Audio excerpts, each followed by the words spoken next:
প্রথমেই তৃষ্ণান ঝড়ের বেগে যে অশ্বারোহীকে পালাতে দেখেছিল সে হচ্ছে লাল চুলো নাইট। তার মাথার চুল লাল বলে লোকে তাকে লাল চুলো বলে। লোকটা নাইট হলেও ভিতর ডিম আর লোভী। রাজকুমারীকে বিয়ে করার খুব ইচ্ছে ওর। রোজই একবার ড্রাগনটাকে মারার জন্য সেজে গুজে আসে, তারপর ড্রাগনটার প্রথম ডাক শুনেই পালিয়ে যায়। আবার পরের দিন আসে। ভালোবাসার এমনই টান যে কাপুরুষকেও দুঃসাহসী হতে লোভ দেখায়। সেদিন হঠাৎ কি হলো, প্রথমবার পালিয়ে যাবার পর লাল চুলোর মনে অনুতাপ এলো। রোজই এরকম পালিয়ে যাওয়া না, আজ একটা হ্যাস্ত হয়ে যাক, হয় ড্রাগন মরুক নয় আমি মরি।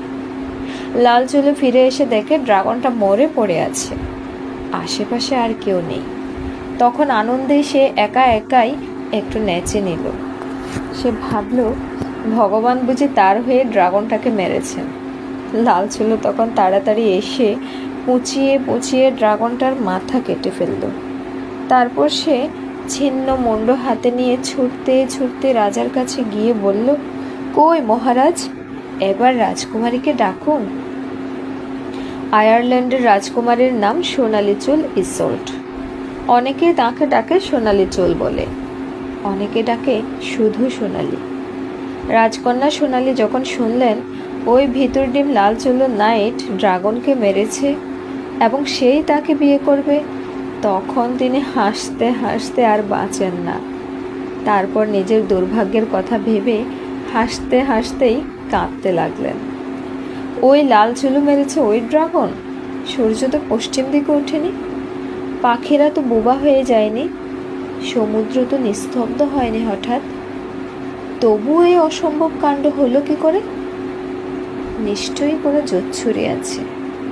রাজকন্যা ঠিক করলেন সখীদের সঙ্গে নিয়ে তিনি গোপনে মরা ড্রাগনটা দেখে আসবেন। ড্রাগনের পাশে একটা ঘোড়া মরে আছে। ঘোড়ার এরকম সাজ পোশাক তো এদেশের নয়। রাজকন্যা বুঝলেন কোনো বিদেশি এসে ড্রাগনটা মেরেছে, কিন্তু কোথায় সে বিদেশি?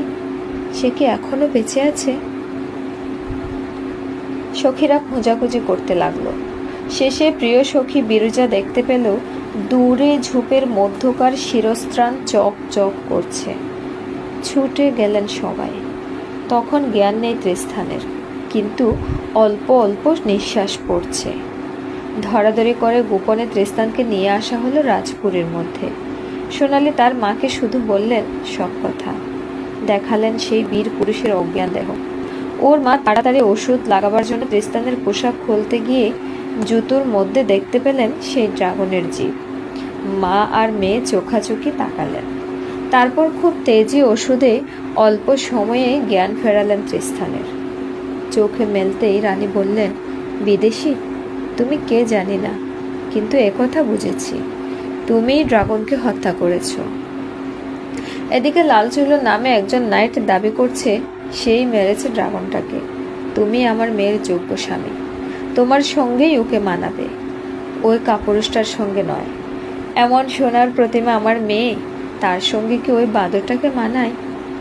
তুমি দুদিনের মধ্যে সুস্থ হয়ে উঠে ওর সঙ্গে লড়াই করে ওকে হারাতে পারবে? তোমাকে পারতেই হবে। তোমাকে যে আমার খুব পছন্দ হয়েছে। দেখুন ঈশ্বরের কি কৌতুক, রানী এক পলকে দেখেই তৃষ্ণানকে পছন্দ করে ফেললেন। অথচ ওই রানী তৃষ্ণানের দুঃসংবাদ শুনলে নিজের গলার মুক্তামালা দেবেন ঘোষণা করেছেন। রাজপুরীর মধ্যে গোপনে তৃষ্ণানের সেবা করছেন রাজকন্যা সোনালি নিজে। পরের দিন সকালে তৃষ্ণানকে স্নান করিয়ে ক্ষতের জায়গায় মলম লাগাতে এসেছেন রাজকুমারী। তৃষ্ণান তখনও ঘুমিয়ে। তৃষ্ণানের তেজস্বী সুন্দর মুখের দিকে তাকিয়ে রাজকুমারী একটা আদরের দীর্ঘশ্বাস ফেললেন। এই মুখ যেন অল্প অল্প চেনা লাগছে, হয়তো পূর্বজন্মে ওর সঙ্গে আমার পরিচয় ছিল। ইস, এর সঙ্গে বিয়ে না হয়ে যদি লাল চুলোর সঙ্গে বিয়ে হতো, লজ্জায় আত্মহত্যা করতে হতো। তাহলে এই বিদেশে আমাকে বাঁচিয়েছে, কালকে এর পক্ষে লাল চুলোকে হারানোর তো কিছুই না। ঘুম ভেঙে তৃষ্ণান দেখল সোনালীকে। এক দৃষ্টে তার মুখের দিকে চেয়ে রইল। মনে মনে ভাবল, সোনালী চোল রাজকন্যাকে তাহলে আমি সত্যিই খুঁজে পেলাম। এই ভেবে তৃষ্ণান একটু হাসল। সেই হাসি কেমন যেন অদ্ভুত। রাজকন্যা দেখে চমকে উঠলেন। ওরকমভাবে হাসলো কেন বিদেশি? আমার কি কিছু ভুল হয়েছে? আমার পোশাক অগোছালো না তো? তবে ওরকমভাবে হাসলো কেন কে জানে। রাজকুমারী তখন তৃষ্ণানের অস্ত্রশস্ত্র পরিষ্কার করার জন্য বার করলেন। আহা, কি সুন্দর শিরস্ত্রাণ! ওর মতো বীরেরই যোগ্য। কি বিশাল তলোয়ার দিয়ে ড্রাগনকে মেরেছে। কাল লাল চুলকেও মারবে। একই তলোয়ার, একই তলোয়ারের ডগাটা ভাঙা কেন? ড্রাগনকে মারতে গিয়ে ভাঙল? ভাঙা তলোয়ার দেখে সোনালীর কিরকম যেন অস্বস্তি লাগলো। যতখানি ভাঙা সেরকম একটা টুকরো যেন তিনি কোথায় দেখেছেন। কোথায় দেখেছেন? কোথায়?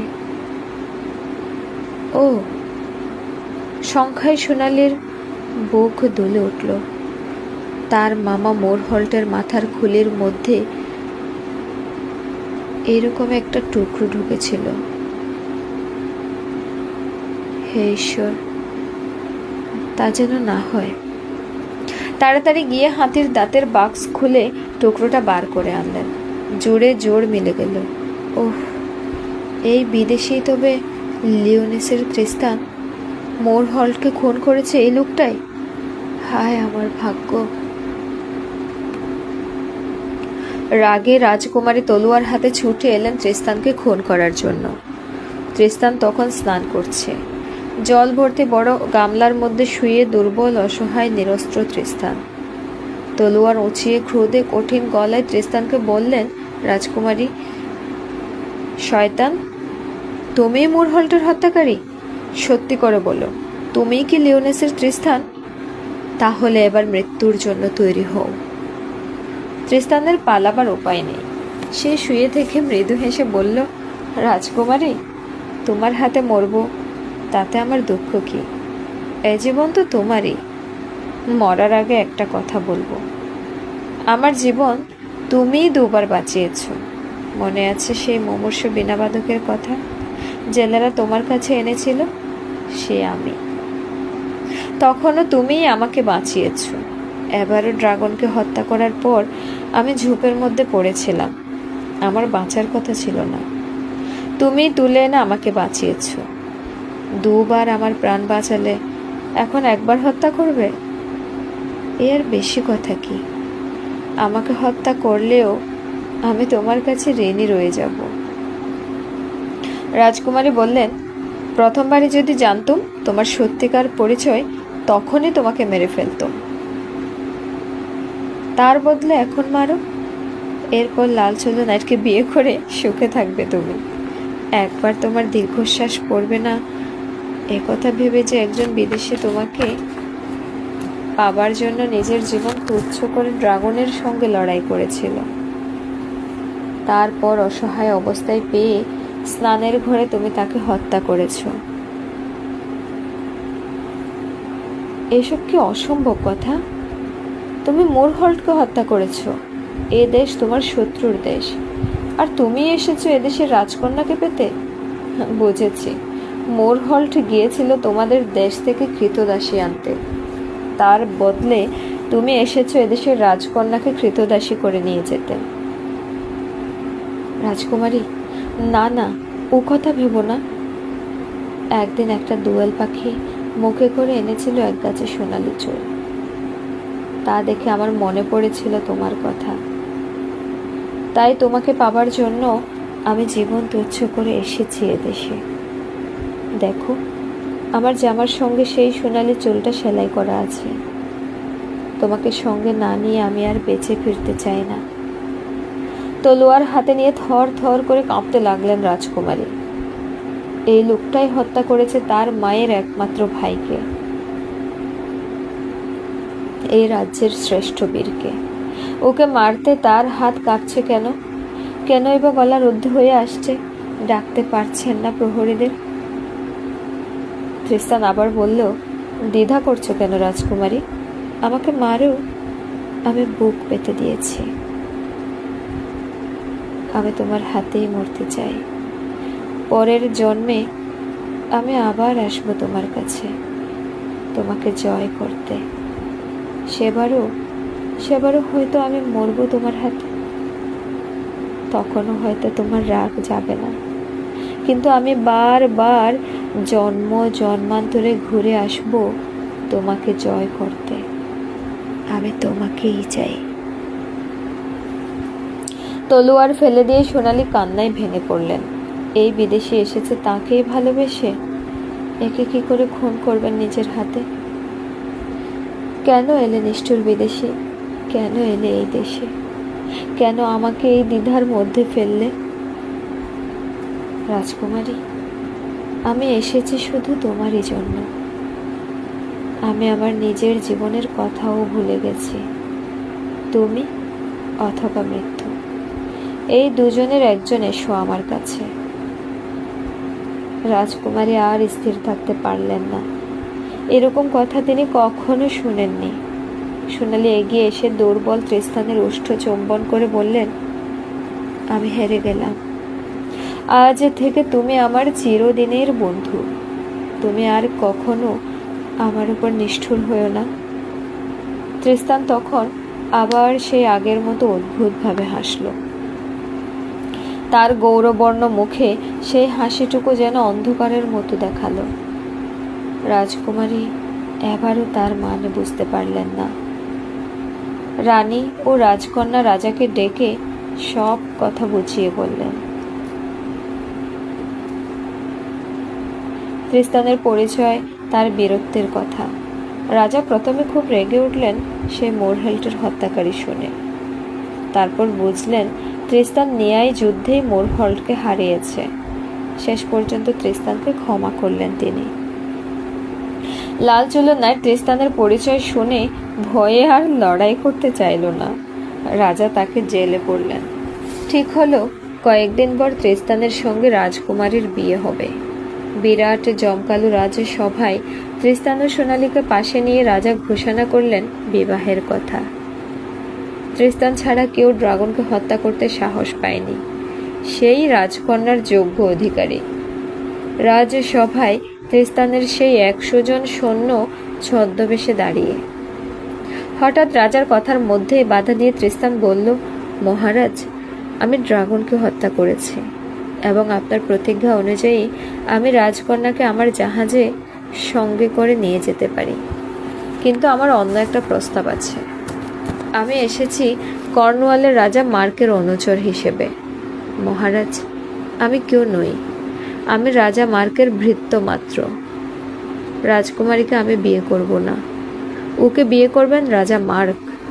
তার ফলে আয়ারল্যান্ডের সঙ্গে কর্নওয়ালের চিরকালের বিবাদ মিটে যাবে।